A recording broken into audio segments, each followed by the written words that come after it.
तर नमस्कार मित्रांनो, कसं आहात तुम्ही? तर विषय असा आहे की आज काय असं वर्षापासून सुरू आहे बाई. म्हणजे मी असं म्हणतोय की ब्लॉग बनवू पण काय ब्लॉगचं कधी काय भाई, म्हणजे काय म्हणतं लाईक सुरुवात का बिगिनिंग कधी झाली नाही. म्हणजे मी खरं सांगू, जर आता म्हणजे आता रात्र आहे ना, रात्रीचे किती वाजले भाई, म्हणजे 10:30 वाजून 8 मिनटं आले ना. तर म्हणजे लिटरली सांगू, मी काय म्हटलं का 50-60 वेळा मी असं ब्लॉग सुरुवात केली असेल. आणि भाई नंतर अरे म्हणजे होतं काय माहिती आहे का, म्हणजे मी ब्लॉग बनवतो ठीक आहे, आणि नंतर काय सकाळ पण मस्त बनवतो, दुपारी बनवतो, नंतर असं वाटते, नंतर जेव्हा ॲट द एंड जेव्हा संध्याकाळी पाहतो ना, तर असं वाटतं यार कायच ब्लॉग बनला यार. मग नंतर तो सोड नाही यार, सोड आपण नंतर कधी बनवू. म्हटलं नाही यार, ह्यावेळेस यार एक नाही सुरुवात नाही म्हणेल यार, पण जसा जमेल तसा मी ब्लॉग टाकत राहील ठीक आहे.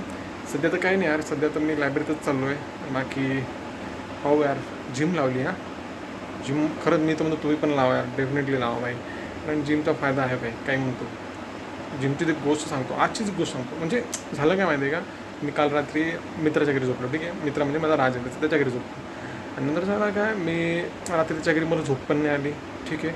सकाळी मी रात्री विचार पण केला की भाई म्हटलं, आणि आणि झालं काय, मला असं वाटलं की भाई चला म्हटलं सकाळी उठून सकाळी लवकर जाऊ म्हटलं, रातच्या घरून आणि जिममध्ये जाऊ. पण झालं असं भाई की सकाळी बाई म्हणजे झोपत अशी लागत होती, म्हणजे यार म्हटलं तर काय जिम करून काय कसं.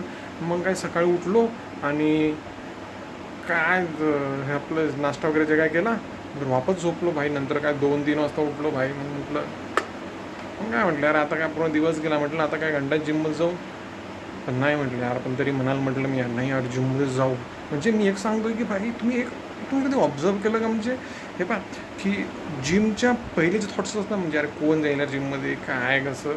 आणि जेव्हा तुम्ही जिममध्ये जाता, जिम थोडं 5-10-15-20 मिनटं जेव्हा करता, मग असं वाटतं अरे भाई बरं झालं यार भाई, म्हणजे मजा आला, मजा आहे यांची. म्हणजे असं होते. तुम्ही पण कधी ऑब्झर्व केलं असेल का, म्हणजे अरे केलंच नाही यार तुम्ही जात असाल तर.